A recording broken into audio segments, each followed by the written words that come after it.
Hi friends, welcome to my channel. జేడీకేడీకి Sadhu sir call చేసి drug mafia గురించి information ఇస్తూ ఉంటాడు.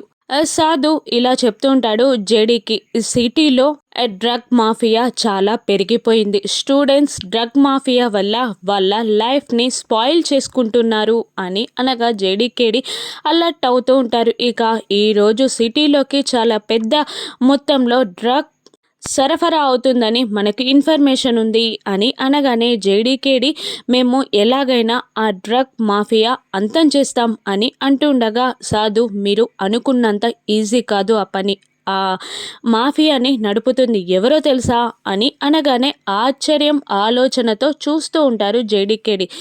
అందరూ అనుకున్నట్టు ఆ డ్రగ్ మాఫియాని నడుపుతున్నది అబ్బాయిలు కాదు, అమ్మాయిలు అనగానే ఆశ్చర్యంతో జేడీకేడి ఇద్దరు ఒకరినొకరు చూసుకుంటారు. ఇక ఎవరికి అనుమానం రాకుండా అమ్మాయిలే ఆ డ్రగ్ మాఫియాని నడుపుతున్నారు అని సాధు చెప్పగానే జేడీకేడి వాళ్ళ ప్లాన్ ప్రకారం ఆ డ్రగ్ మాఫియా వస్తున్న టీం ఉన్న కారుని రౌండప్ చేస్తారు. జేడీ టీం మొత్తం ఆ కారుని రౌండప్ చేసేస్తారు. ఇక అందులో నుండి రౌడీలు కిందికి దిగుతూ ఉండగా కేడి చితక బాధేస్తూ ఉంటాడు. అప్పుడు జేడీ టీం మెంబర్ అయిన కిరణ్ ఒక అమ్మాయి తలకి గన్ గురిపెట్టి ఆ అమ్మాయిని కిందికి దించుతారు. ఇక కిందికి దిగిన ఆ అమ్మాయిని చూసి జేడీకేడి ఇద్దరు షాక్ అవుతూ ఉంటారు. ఇంతకీ ఆ అమ్మాయి ఎవరో కాదు, యామిని, జగదాత్రి మర్దల్.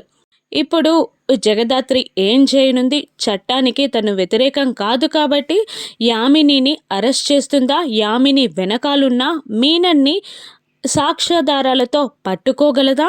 అసలు యామిని ఇటువంటి పనెందుకు చేసిందో రాను ఎపిసోడ్స్లో చూద్దాం. Thank you for watching.